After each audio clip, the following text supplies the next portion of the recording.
Thank you, Jeremy. Just reminded me, I did pause the recording. So we are recording this training so that it can live on. Okay, I think we're ready to move forward.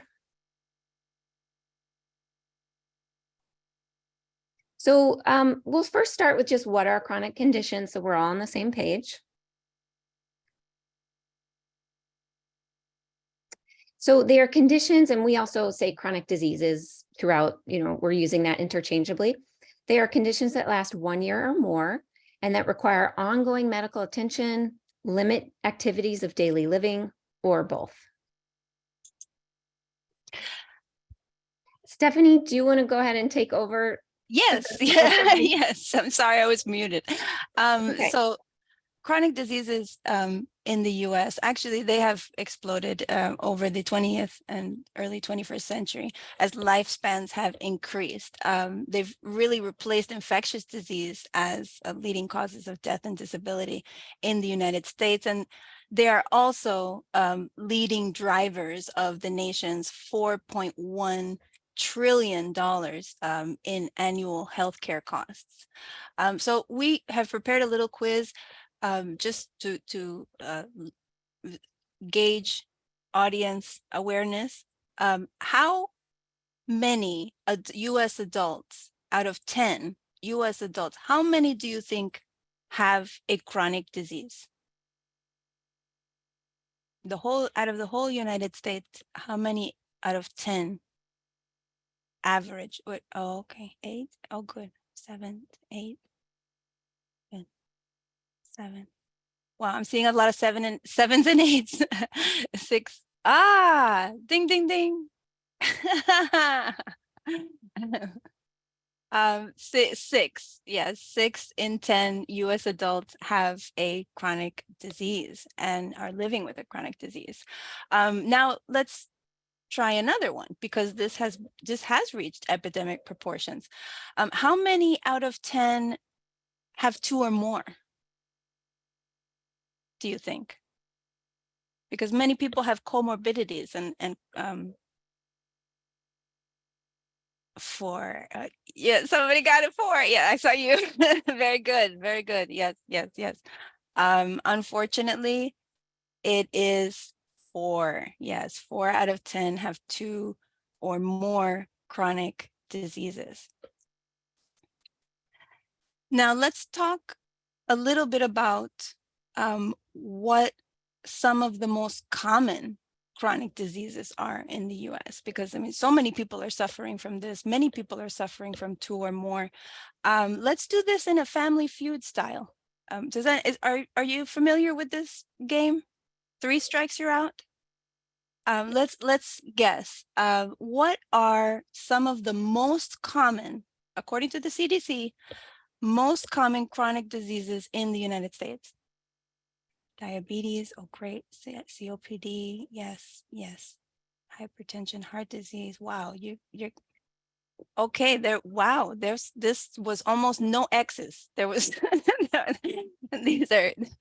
these are excellent. Yeah, so I heard heart disease and stroke. Yes, high blood pressure. Did I hear high blood pressure? Cancer. Asthma, yes, yes. Actually, asthma is very prevalent. Is getting much more so in certain regions. Cancer, good, good, good. Wow, yes. Wow, you did a great job. We're only missing 3. Alzheimer's, which can be a very devastating chronic disease, and chronic kidney disease and chronic lung disease. So those are some of the top, but many of the ones that you included in the chat are also some of the most common, and tells me the knowledge base that you have for this. Now, of course, there are more, and these are the ones that you listed. How many of you have lived with or have close friends and family living with a chronic disease? And this can be a shout out. You can do it in the chat. Yeah. close friends and family. Yeah. Yes. Yes. Seeing a lot of, yeah, I'm seeing a lot of yes, yes, yes, yes. It is virtually everyone is touched by this public health problem. And that's what we're here to discuss is now the common causes of these conditions that affect so many people in the United States. Stephanie, if you want to keep going, I think that's fine. You're doing Oh, great. Yeah, okay, okay. Yes, I can, of course. yeah. Let's keep going. I can take over the next section. Sorry, everybody. Okay, okay. So let's talk a little bit about common causes of chronic conditions. So some common causes, many common causes, and this I'm sure you are very familiar with, are caused by a short list. They call it a short list, and this is CDC material of risk behaviors. So that these things are changeable for many people. For example, diet and poor nutrition.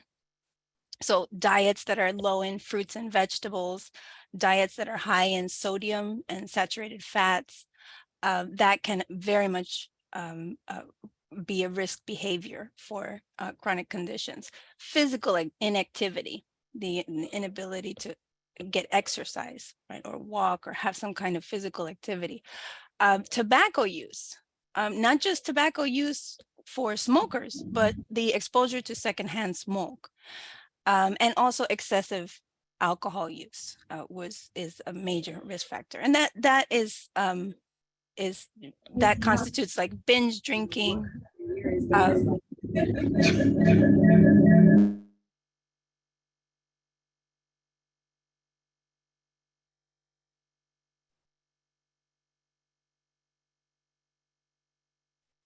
Stephanie, sorry, I had to mute everyone because we were having a feedback issue.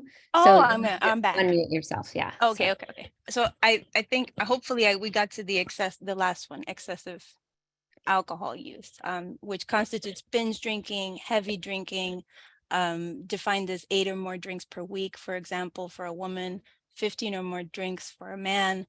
And of course, any alcohol use by pregnant women or anyone under younger than 21 years of age.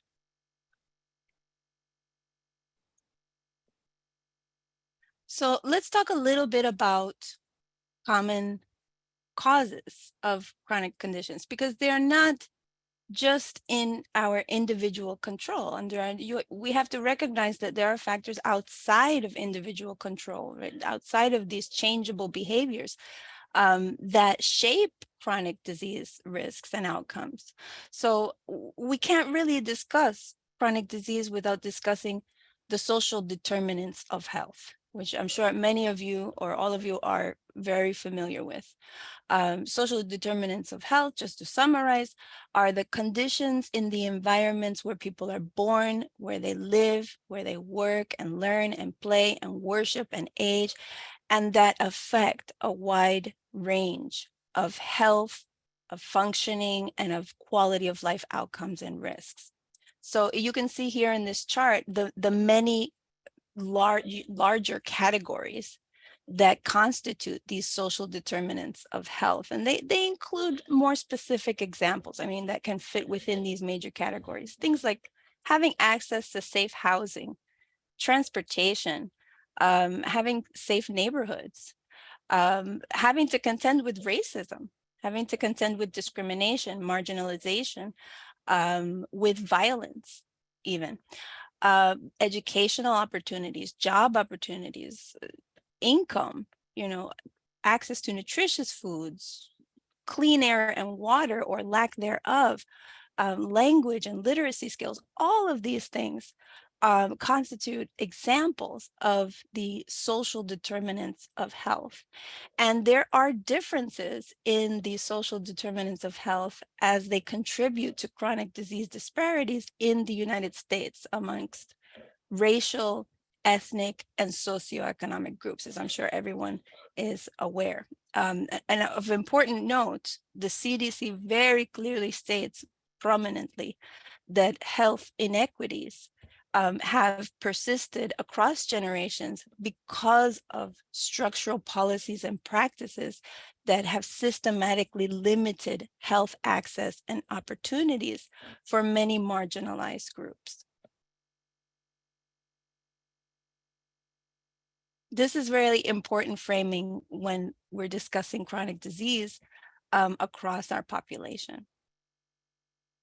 So here are some examples of other causes or contributors to chronic disease.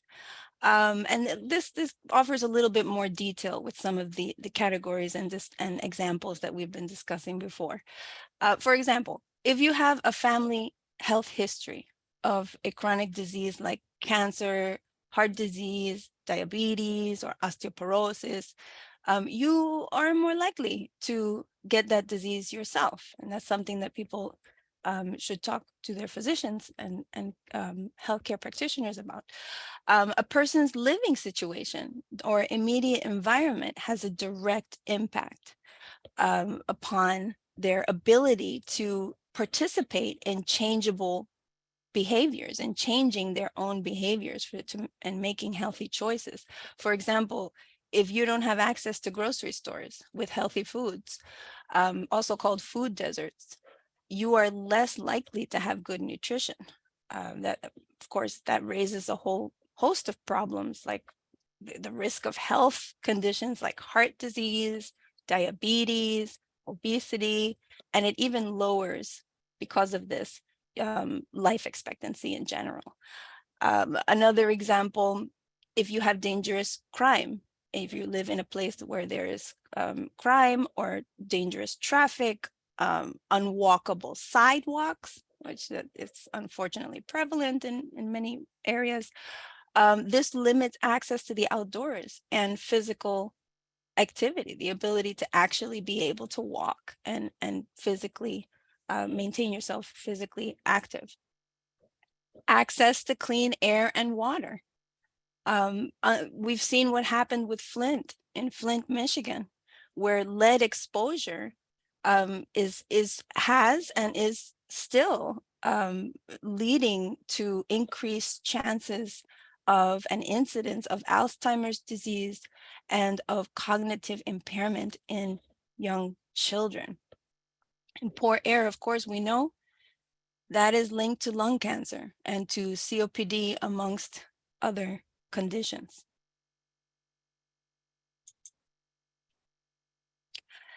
Now, let's talk a little bit about systemic factors that influence these, the onset and management of chronic disease.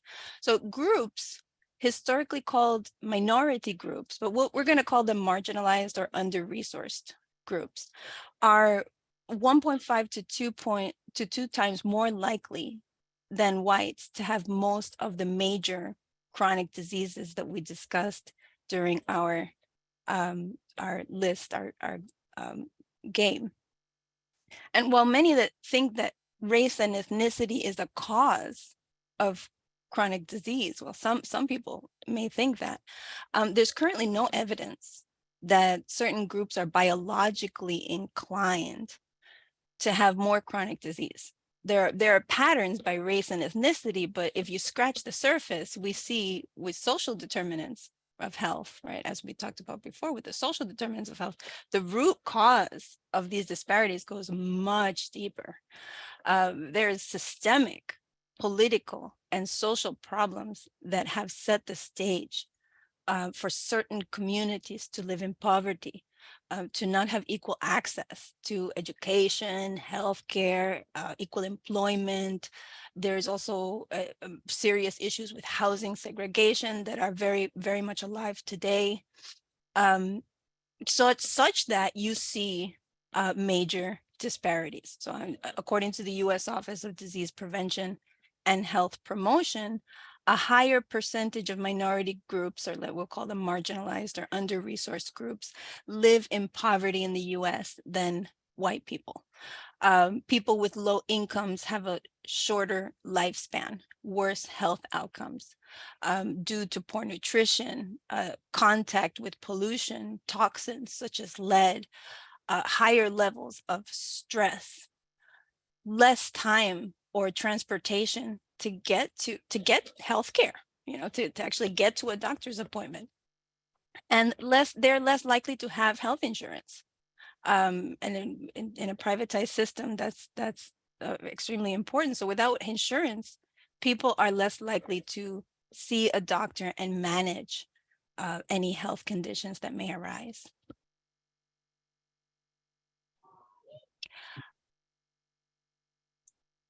Thanks. So now that we do you want me to? Yeah, I can pick up from here. Thanks. Okay. Okay. Yeah. I didn't have a lot of time this morning to coordinate, but so we're going to move on to the next section around chronic condition interventions, now that we understand the scope of the problems and the complexities that lead to chronic conditions. So we've actually covered this in a different training that we did, but many of you might be aware of the social ecological model, which looks at people in their larger environment. So not just looking at, who are you, what's wrong with you, what are you doing, but more what's happening in your life, your family, your community, your society, and then on a large scale, your country, your world. And so CDC has a framework for intervening to improve chronic conditions on these multiple levels. And Jeremy, you can go ahead and click through. There's just a few examples, and we're not going to go through all of these, but just to show you the framework. So at the higher level, we can intervene by surveilling, capturing data, understanding the trends so that we know where the problems lie, how we might intervene.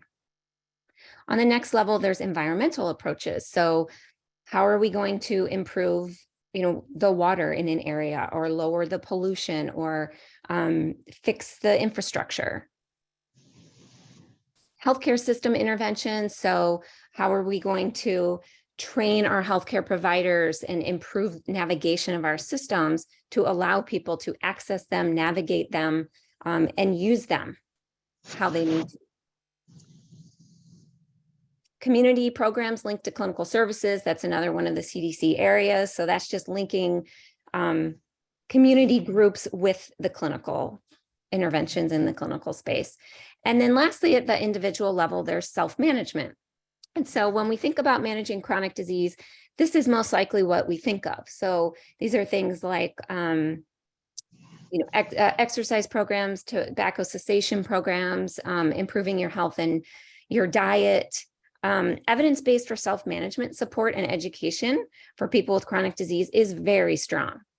And research has shown that self-management support and education can improve medication adherence, self-efficacy, self-rated health, cognitive symptom management, exercise, and even depression.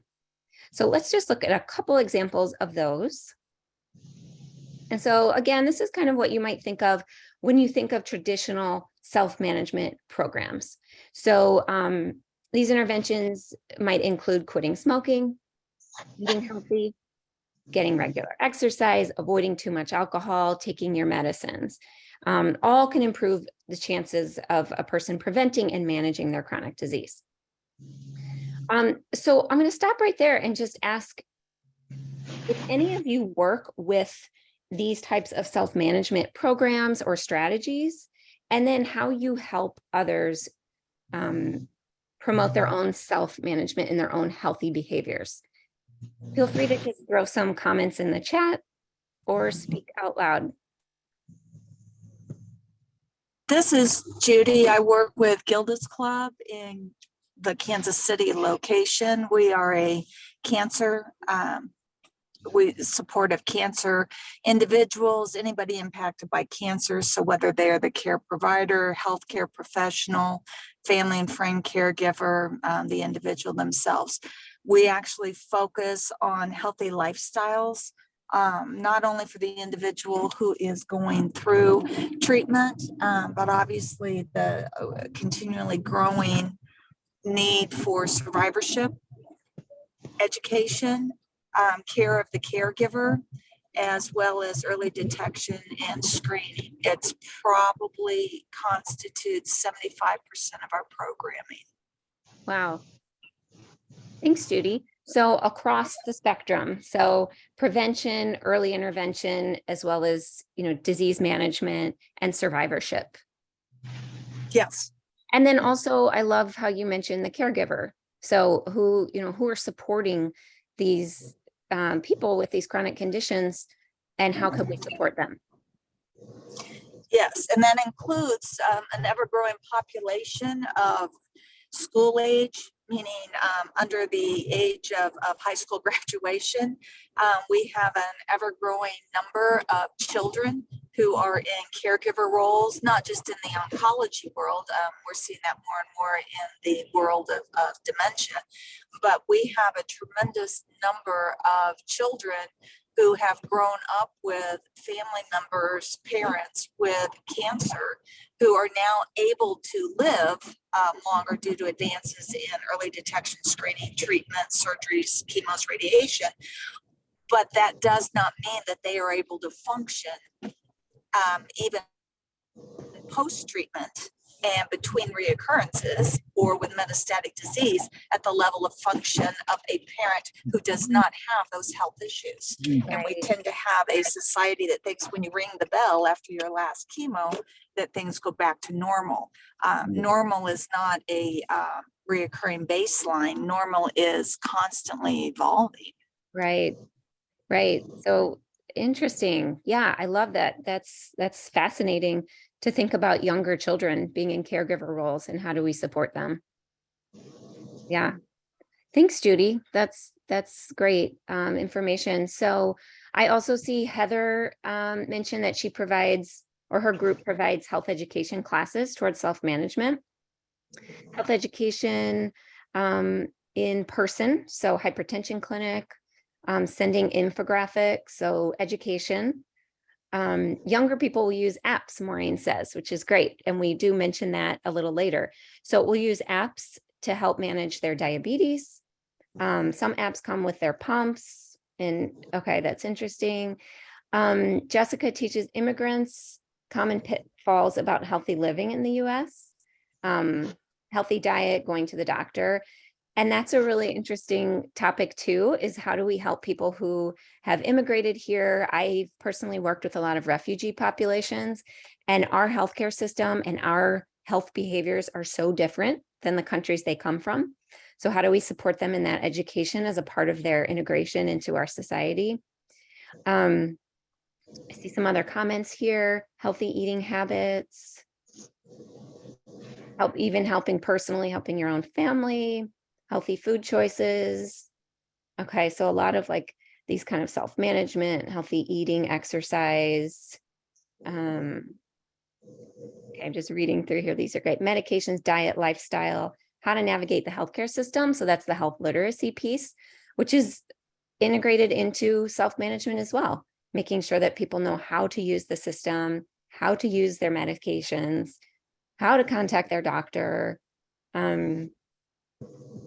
I see Della has asked Judy what organization she works for. So Judy, feel free to say that again or mention that to Della. Wow, you guys provided me with so much information. I don't know if I have time to go over it all, but a youth service, empowering youth. Yeah, great. So kind of close to what Judy's saying, working with the younger populations. Community health workers send out texts in Spanish, so language access, which is another barrier, to check in on their child's asthma. Yeah, these are great. So you all have a lot of experience. Yes, Hi, go ahead. Meg. This is Connie. Thank you for this great presentation. I just wanted to add one quick thing with respect to the systems that we work with. We tend to kind of stay in our health silos, and we need to integrate with other systems, the legal system, the educational system, and mental health and other venues to make some of those systemic changes if possible. because it all works together when it comes to making sure that someone's life is improved. Working with people that do building and construction. And so I just wanted to make that comment because for the longest I've been in healthcare, and we're kind of getting out of our silos, but this is a systemic problem for sure, but it's not just healthcare, it's all over. I love that, Connie. Thank you. Thank you for bringing that up. And that's actually a great segue to our next section. So the things we're talking about now are that kind of more individual or community focused work that, how people can change their behaviors. But like Connie is saying, and we looked at that social ecological model a few minutes ago, it's a bigger issue, right? There's all of these different levels. We are really complicated people. Our health is complicated. It's not as simple as, just change your diet and your disease will go away. So that's a great segue, Connie. Thank you for that. Jeremy, you can move ahead a couple of slides so that we can move to that section to help build on Connie's point. So we were going to show, yeah, there we go. So I'm going to read this quote to you. I think it's related to that topic. So public health information is often presented as if everybody can prevent chronic conditions just by lowering their stress, getting enough sleep, eating whole foods. A lot of that is outside of the control of the individual. There are larger issues at play that create huge disadvantages that prevent people from living healthy lives. And this particular person also, I think in this, the same article said something like, we have to start working with other systems. And so that's exactly, Connie, what we were moving towards. So how do we work with the healthcare system? How do we work with the built environment? How do we work with the education system and all these other systems and programs that people come in contact with to create a more holistic intervention, holistic improvements in people's health? And so this is a visual that kind of gets at that as well. So these are 6 different categories of factors that affect our self-management. So when you're thinking about where can you intervene, it's so complicated. There's all of these layers. This is a nice framework for looking at that. So it's 5 areas. So your personal and lifestyle characteristics. And so that's what a lot of people have been talking about today. So knowledge, beliefs, education, stress, motivation, self-management. That's the healthy eating, the diet, that type of thing. Health status, what's going on with their health, their symptoms, how severe is their illness, how is their cognition, how is their mental health. Resources, what are their financial resources? Do they have the equipment they need? Psychosocial, do they have the support they need in their life? Talking about Judy's comment about caregivers and, children being in the role of a caregiver.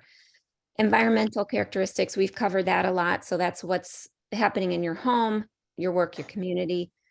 And then the healthcare system. So that's a lot of the health literacy issues that our systems are not built for us to use and navigate well. So having access, understanding how to navigate, understanding how to choose a health insurance plan, how to get a health insurance, continuity of care, which is huge. A lot of people fall through the cracks. Your relationship with your provider. Are our providers trained to build relationships with patients? So these are just these, these areas we can think about when we're moving towards a more integrative, holistic type of strategies for chronic conditions. So how does this apply to you and the work you do, the important work you do with your clients and your patients? So this is just another tool. Jeremy, you can advance the slide. It's just another tool in your toolbox. So self-management is, like I said, it's evidence-based and it definitely works. There is a movement towards, and there are a lot of practitioners now, and there's even government funding and government education at the federal level around a more integrative whole body approach. So some examples of a conventional approach might be, taking medicine, rehab, therapy, self-management. Complementary strategies might be acupuncture, yoga, probiotics, just thinking for any chronic condition, not having one in mind, but that's just an example. But when we drill down into an example, so chronic kidney disease, well, so your self-management is going to be control your blood pressure, monitor your kidney function. So that requires meeting with your doctor, checking your levels, and of course, taking medications. However, there's also a lot of research out there to show that acupuncture, psychotherapy, and even energy healing can improve symptoms. So there's other ways that we can help people cope. We can, yeah, and I think, Jeremy, you can move on to the next slide. This visual looks a little bit complex, but this is actually from the NIH National Center for Complementary and Integrative Health. It shows some examples of how integrative therapies overlap with the 4 kind of traditional treatment areas of drugs, nutrition, psychological, and physical health. So you can just kind of peruse through here. Some examples are acupuncture, which can help ease types of pain that are often chronic, such as low back pain, neck pain, also can reduce tension headaches and migraines. I know someone mentioned migraines earlier. Meditation can help reduce blood pressure, symptoms of anxiety and depression, irritable bowel syndrome, ulcerative colitis. It can also help with insomnia. Tai Chi has been shown to improve balance and stability, reduce pain, improve quality of life for people with chronic disease. And then yoga.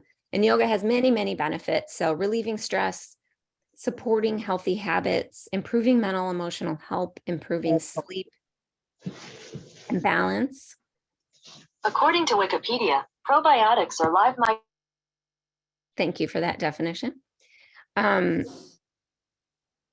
Thank you, Stephanie. Probiotics help promote gut bacterial health. Yoga may also help with low back pain and neck pain, anxiety, depression, associated with just stress and difficult life situations, as well as quitting smoking.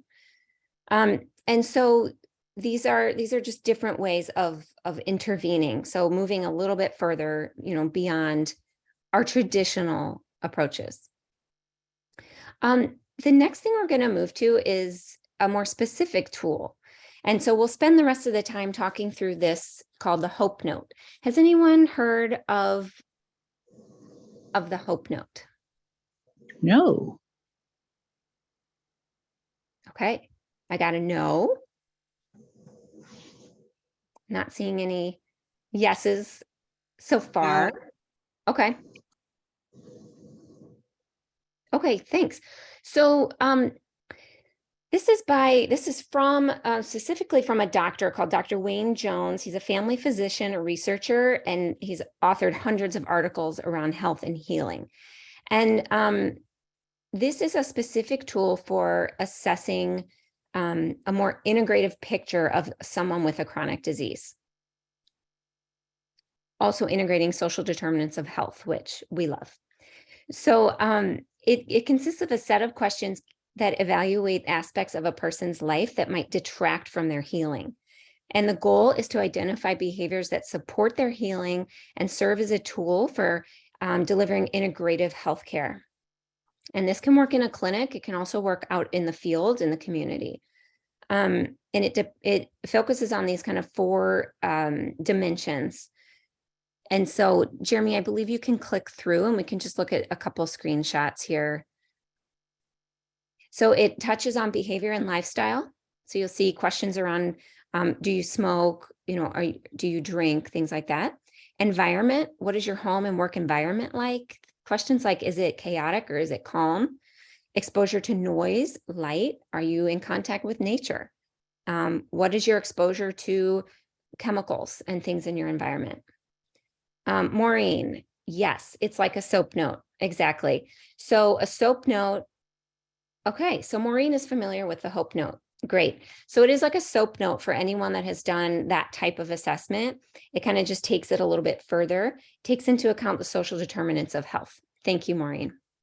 Social and emotional. So how is your social support? Tell me about your friends and family. Who do you have fun with? Loneliness, religion, any trauma. So, and we know that trauma has a huge impact on health and healing. And then I believe there's one more. So then mind, body. So just kind of at a more spiritual level, how has it impacted your life? What are your plans and aspirations in life? What has contributed to your illness? So really engaging the patient, empowering the patient to think about their life, their illness, to take action, moving towards shared decision-making. And then there is a section on social determinants as well, asking about education, employment, financial strain, housing, food, transportation, exposure to violence, and I believe there's some more there. And we do provide you with the website in our resources section so that you can access this. So we're going to move on to just a couple of activities in the last 20 minutes we have, so you can see the Hope Note in action. And I see a couple questions. Lynette asks, is there one for children? I have not seen one specifically for children. Jeremy, feel free to chime in if you have. I believe that Dr. Wayne's website is mostly geared towards adults, but I do think that this could be tailored to children, definitely. Yeah. There was no Hope Note designed specifically for children, but it is all freely available.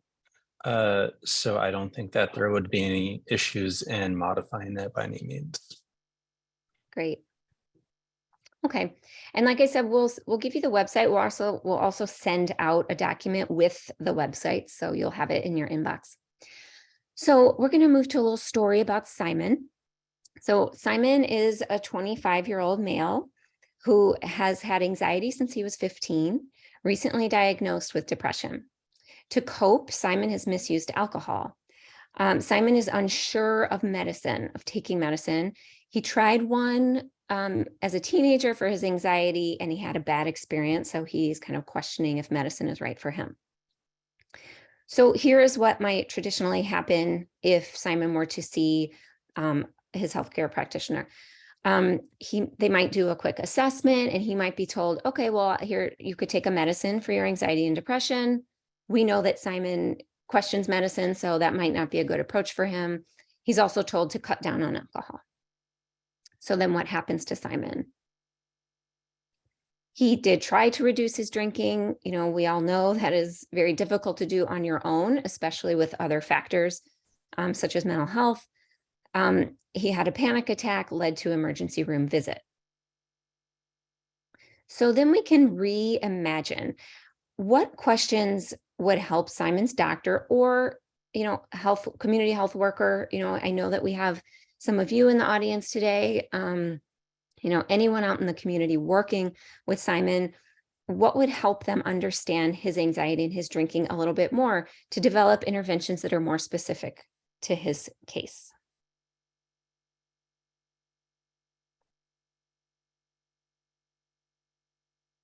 Jeremy, you can advance. So if we just take a few examples, take a couple of Hope Note questions. Yeah, okay, so people are asking some of their own questions. What's going on in his home? So Connie would be curious, what's up with your life? What's going on in your house? What's going on in your environment? What's your social life like? Great. So these are all of these important questions. How are you sleeping? These are great. Looking at him as a whole person, right? Not just treating him with medicine, but and telling him the behaviors. A psychosocial assessment, right? So the Hope Note helps you do that. It's a really great framework for doing that. So some of these Hope Note questions are, what are your plans and aspirations? What's your purpose? Simon says, I want to have relationships with friends and a significant other. I would also like to travel, see Australia. Okay, so he has aspirations. He has goals. That's an important thing to know about someone. Next question. Do you have family and friends? So some of you mentioned, what's his social life like? That you can discuss things with. Can you call someone up tomorrow if you needed help? Are you having fun? Are there people in your life that you're having fun with? Simon says, I can talk with my sister about life and feelings. I have a handful of friends I see every other week. I like being around. I would like to see them more often, but they go out on weekends to clubs, makes me anxious. Of course, we know about his drinking, not the best environment for him. And then another question might be around trauma. I see another question. Do you need someone outside to talk about things? Yeah. Do you need more social support? Maybe do you need therapy? Are you interested in talking with someone? Traumas in the past. What was your childhood like? I came out at 15. So, wow. Okay, that's huge. He came out at age 15. His parents did not handle it well. He hasn't talked to his parents in 10 years. So you wouldn't know that if you didn't ask these questions. And so now you're getting a fuller picture of Simon. Mary says his doctor didn't listen. What was his experience with the drug? So maybe medicine could work for him, but maybe we need to drill into that a little bit more, right? What didn't go well with that medication? How can we talk about side effects or talk about new treatments that might help you? Because medicine is an important part of a treatment plan. Definitely. Okay. So now just some examples, an integrative approach for Simon. So conventional might be therapy, might be medication. But again, like Mary says, if you're not really kind of digging into Simon's past experience, he might just not want to take the medicine. He might miss out on something really effective for him. So then some alternative integrative therapies might be acupuncture, yoga, mindfulness. As we discussed a little bit before, we know that these can help with anxiety. And the research is not clear on how long-term that works. It's more of a short-term effect, but it's also being researched and there's new therapies being developed. But even if it's a short term, even if acupuncture every 3 months or 2 months could help him deal with his symptoms, that could be really helpful for Simon. And so back to the medicine, someone says maybe it was just that one kind of medicine, maybe there's a different dose. Exactly. But again, the point there being, if we don't look at the person as a whole, we're going to miss these really important pieces to their story. Is there an acronym? HOPE, I believe. Is it an acronym? I'll let Jeremy answer that. It is. I will type it into the chat in a minute. Really quick, we're not going to get into motivational interviewing, but I would feel like I'd miss something if I didn't. So motivational interviewing, we have a whole training on this. So you can go back through the archives and find that training. That was, I think, last spring. But while you're talking with someone, while you're using a SOAP note or a HOPE note, motivational interviewing skills are really helpful. So that's things like open-ended questions. So not like, do you like, are you open to taking medicines? Yes or no. It will be like, what's your experience taking medicines? Then they can tell you their story. They can give you a narrative.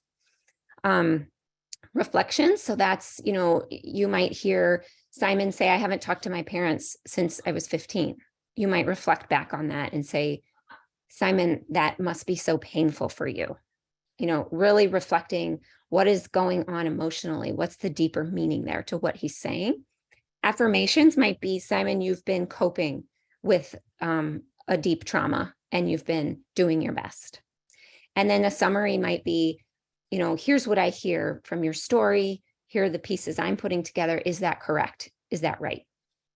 So these are just a couple we're just giving you lots of little tools for your toolbox. And I'm sure a lot of you are really familiar with this. So Juan says, MI is the best, let others own the change process. So that's another theme kind of flowing through here, is this idea of of empowerment and of allowing people to own their health. So motivational interviewing does that. So that's like, what do you want to change? You know, helping someone find what they want to change. What's their motivation? Not telling them, here's how to change. But the hope note is an attempt to do that as well, because it's supposed to be an interaction between you and another person. So how can you get them thinking about their life, motivating themselves to find what inspires them, what can they change? So thanks for that comment. And then in the last couple of minutes, we have just another activity looking at another character. And for this, I thought we could kind of think through it together, what might be the best intervention for Velma. So Velma is age 60. She was recently diagnosed with lung cancer. She smoked since she was 17. And that's something she picked up from her parents. So she's been smoking, almost her whole life. Her doctor says you need to stop smoking. Obviously, you have lung cancer. Reduce your exposure to secondhand smoke. So what happened to Velma? What did she do? She was actually able to quit. So I'm sure the diagnosis was very scary. She worked on it. She was able to quit. However, lots of her friends smoke. So when she's around them, she gets cravings. This new lifestyle is very difficult. She's suffering from withdrawal. She's developing some anxiety and some depression. So it's easier for her just to pick up smoking again to cope. And even though she's trying to smoke less. So what questions might help Velma? So if we look at her hope note, and we filled out her hope note here, we'll just kind of go through this kind of quickly, but if we're looking at her mind and spirit, how do you seek healing? What do you want to happen? Or why do you seek healing? What do you want to happen? Well, I want to not have cancer. Okay. What are your plans or aspirations? Not many, but she would like to see her grandchildren. How's your social support? No family around her. So her family lives far away. Her children moved away. She sees them a bit throughout the year. Do you have family and friends you can discuss your life events with? No one super close. Some friends have recently passed away. She has a small group of friends. Any traumas in her past? Nothing major. She had an average childhood. Tell me about your family and friends. Her family moved away. She doesn't see them. She feels distant. She lost her husband a few years ago and a number of friends. So she's suffered loss. So there's a lot of like emotional and social trauma. Behavior and lifestyle. So she does play cards with her friends every week. So that's a positive. She does smoke 2 packs a day. So that's a lot. How is your diet? Sorry. Somewhat healthy, some fast food, some unhealthy foods. She does not exercise regularly, sleeps about 6 hours a night, does not feel refreshed. 6 hours, some people might feel fine. That might not work for others. So it really depends on how they feel. Drinks water and tea. She's not taking any complementary alternative medicines. In her environment, her home is quiet. She does feel relaxed, but she really doesn't feel joy after her husband passed away. Her home, she's mostly at home. Exposure to noise is just kind of average. Is she out with nature? She goes out to her yard regularly to garden, but she's usually smoking while she gardens. And then she's not sure about her exposure to toxins. So if we look at the next slide, here's just some options. So we can just kind of read through these and think about what might work for Velma. So we've got self-management strategies, and someone mentioned apps and texts earlier that I think someone mentioned written word does not work for some groups. So like sending audio messages through text. So there's lots of programs like that, making a quit plan. I put a CDC link right there for their tips for quitting smoking, taking medicines. And then here's these other strategies. So acupuncture, relaxation, mindfulness, complementary health practitioners like chiropractors. Tai Chi or Qigong, massage therapy, yoga, music therapy, or other supports. So just thinking about Velma, looking at her picture and her hope note, what are some of your ideas? And then there's also this category of other support. So what else might she need? I'll give you a minute to think through it.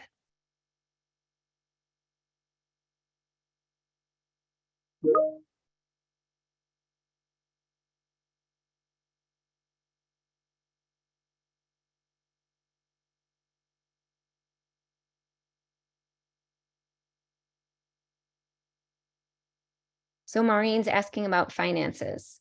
So as far as other supports, you might want to ask her what's going on financially. Does she need support there? And related to that, health insurance, what's going on with her health insurance? Does she need financial support for her treatments? Activity group like walking. Yeah, so perfect combination of physical activity and social interaction. So we see that Velma's pretty isolated. So Maureen, again, cancer is expensive. So does she have the financial resources to pay for this treatment? Is she going to be able to actually get her medicine? An inspirational coach. I love that idea.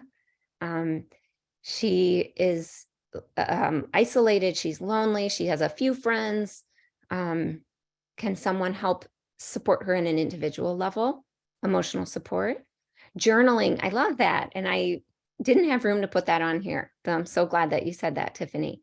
Could journaling help her think through, her life, what's going on with her, getting her thoughts out? There's actually a lot of research that writing and writing in a journal can help people process trauma and cope with emotions. I see I'm not sure what this link is. Someone sent a link through. I can take a look at that after. Yeah, so we can do traditional self-management strategies with Velma. Obviously, she needs treatment for her lung cancer.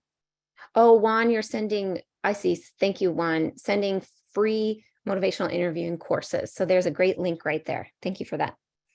And then there's these other options for her. Another really important thing is she mentions her family multiple times. So how can we help get her connected with her children who live far away? Is transportation a problem? So thank you guys for thinking through that with us. We hope that this kind of alternative perspective is helpful to you, and the specific tool of the Hope Note is helpful to you. Oh, Maureen, I like your idea.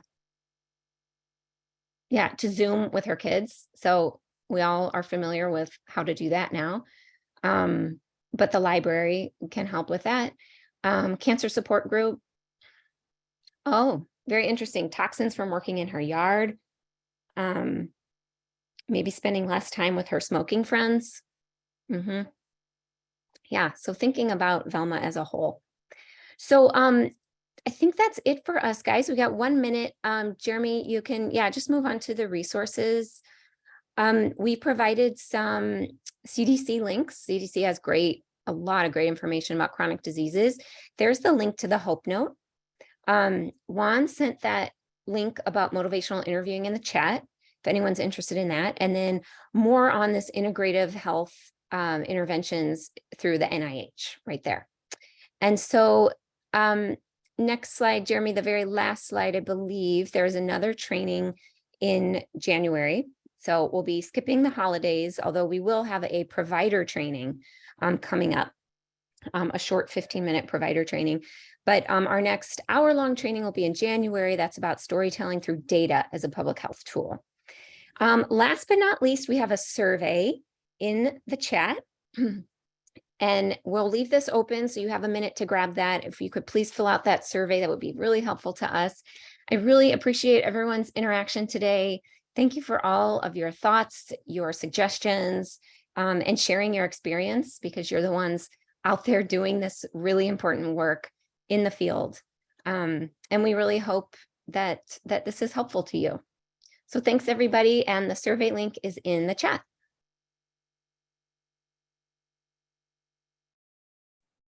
Thank you.